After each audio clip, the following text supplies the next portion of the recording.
When my parents threatened to sue me unless I transferred my house to my sister, my lawyer just laughed, and in that laugh I felt something shift.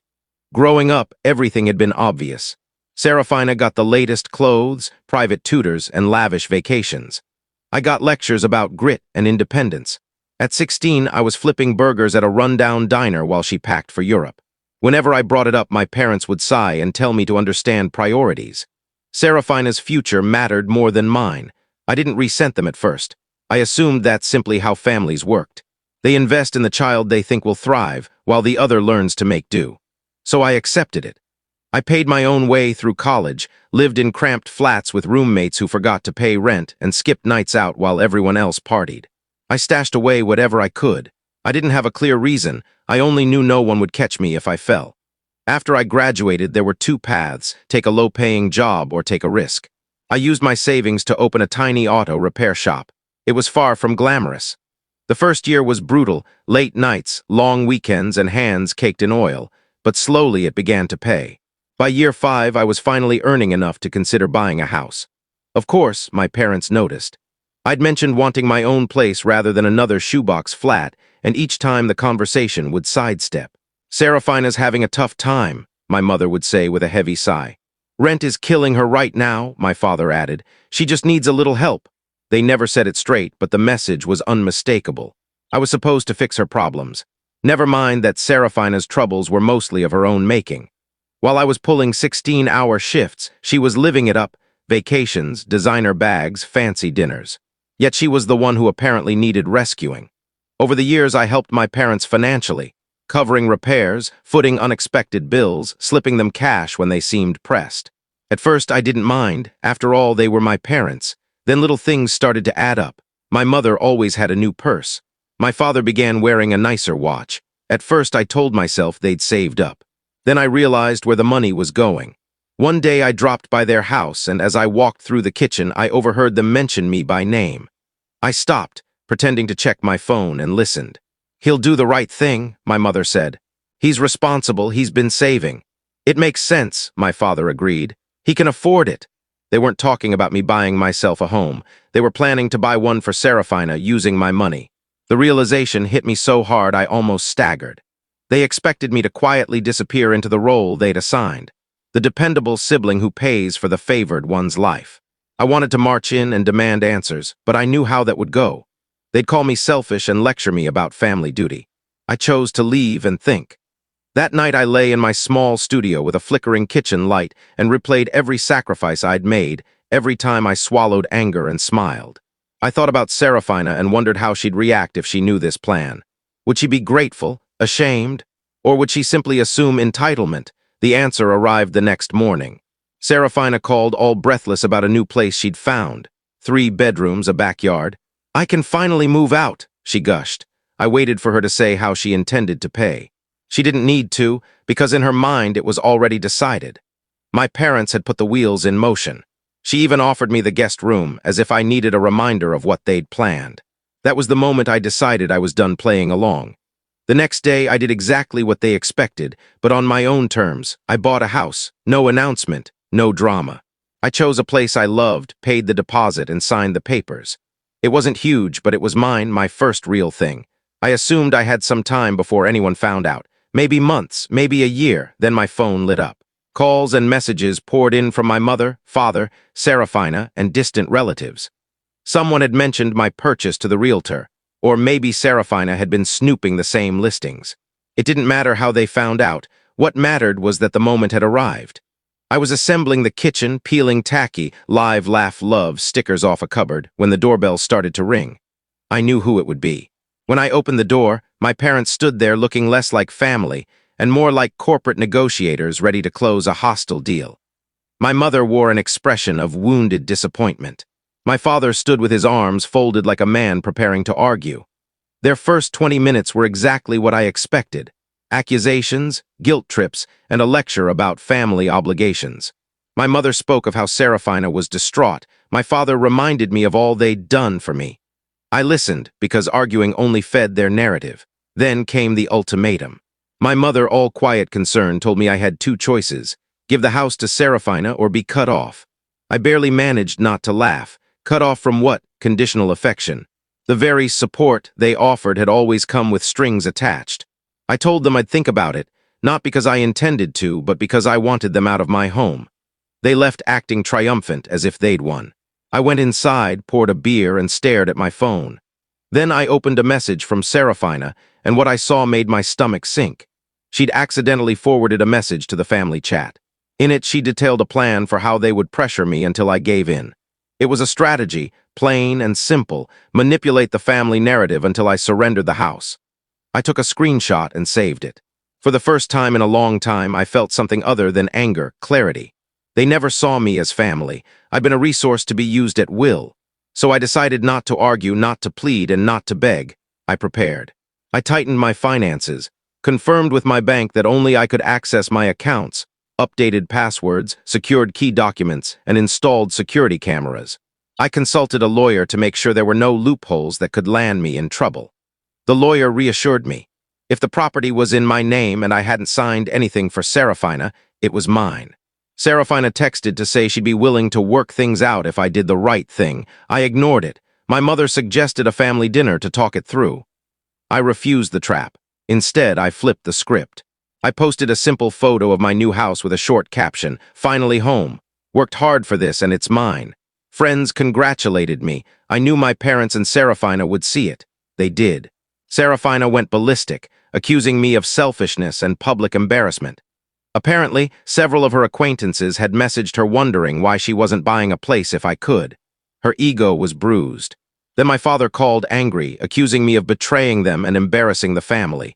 I let him rant and finally said simply, nothing.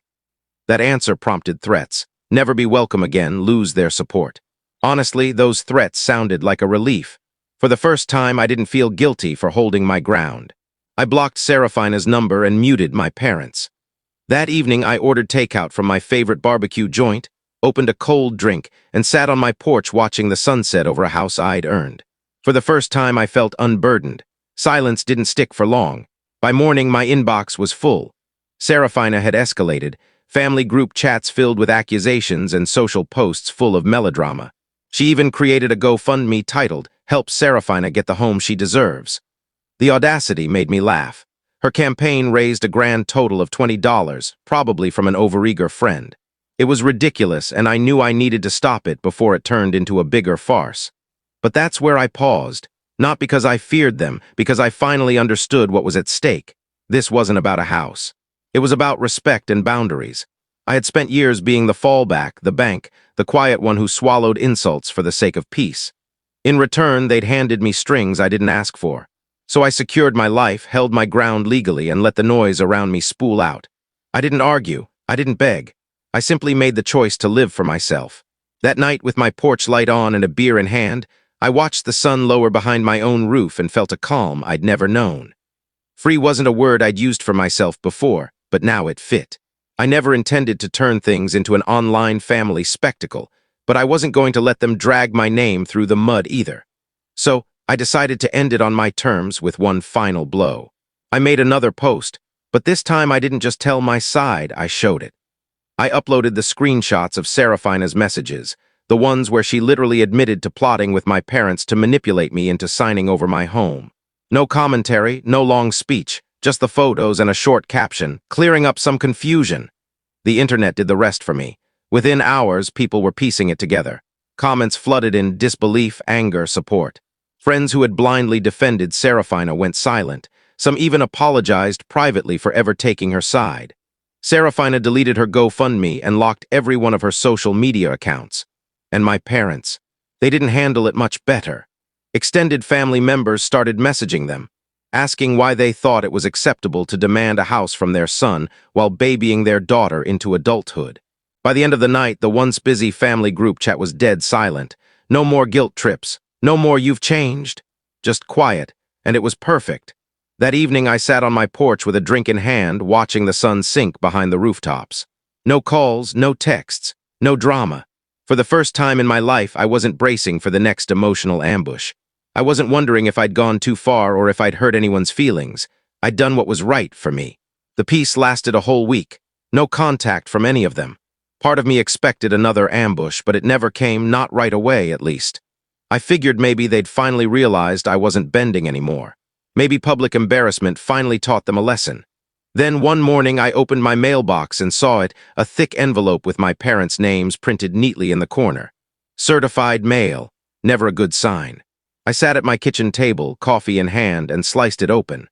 My eyes skimmed the first few lines and I almost choked on my drink. They were suing me. I reread it twice because I genuinely thought I must have misunderstood. According to the document, they were accusing me of deceiving them, of supposedly promising to buy the house for the family's benefit, and then unjustly enriching myself. It was so ridiculous I actually laughed out loud.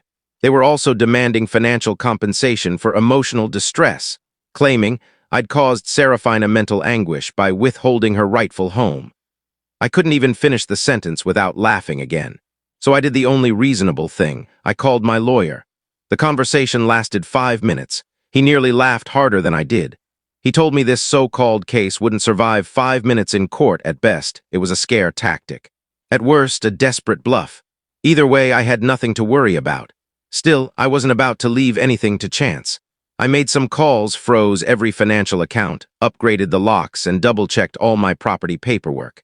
Then I sent them a certified letter of my own, formally warning that any further harassment would result in me filing for damages. 2 days later, the phone started ringing again. First Mom, then Dad, and finally Serafina.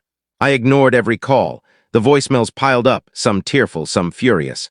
My mother's messages swung from sobbing to shouting in under 30 seconds. "How could you abandon your family over something so trivial?" she cried. I wanted to scream the irony back at her. If it was so trivial, why take me to court? But I didn't bother. On the third day, I finally picked up when my father called. His voice was tense, all business. He skipped the small talk.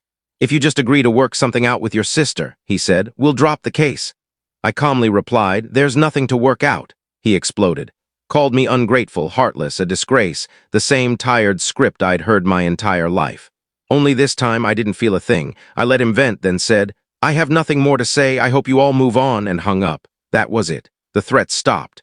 The lawsuit disappeared. The manipulation fell silent. Serafina vanished from every platform. Maybe she finally realized the game was over. And for the first time ever, I felt completely unchained. No guilt, no fear, no obligations, just freedom.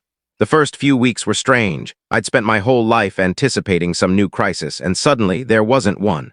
The quiet was almost unsettling at first, but slowly I started to adjust. I built a new routine. Woke up early, hit the gym, cooked proper meals instead of living on takeout. Evenings were spent on the porch, sipping coffee while the world woke up or winding down with music as the sun went down. It was peaceful, a kind of peace I never realized I'd been craving. Of course, nothing gold lasts forever. One afternoon while I was working from home, a sharp knock hit my front door. I didn't even have to look. I knew, Serafina. She stood there looking nothing like the polished, confident sister I remembered. She looked tired, nervous, a shadow of herself. I didn't invite her in. I stayed on the porch, arms folded, waiting for her to speak. She started awkwardly, mumbling small talk before cutting to the chase. She said she'd done a lot of thinking, that she may have been unfair, and that she just needed a temporary place to stay. I nearly laughed. Temporary, right. I could already picture it. She'd move in for a few weeks and never leave, draining me dry like before. So I asked, "What about Mom and Dad?" That's when the truth came out. She wasn't welcome there anymore. The fallout from our drama had destroyed their reputation among relatives and family friends. People who once tolerated their behavior had finally turned away. Even Serafina's closest friends had distanced themselves. She wasn't looking for shelter. She was looking for escape from the consequences of her own choices. I told her gently but firmly that it wasn't my problem anymore. "No hard feelings," I said, "but you made your choices. You'll have to live with them." The humility in her face vanished. The mask slipped. "You're so selfish," she snapped. "Family's supposed to help each other." I just shrugged. She stormed off dramatically, slamming the gate behind her like a teenager denied the car keys. But I didn't feel anger, only relief. A few days later, I ran into her again by pure coincidence. I was in line at a coffee shop when I heard her voice. Loud, sharp, impossible to ignore.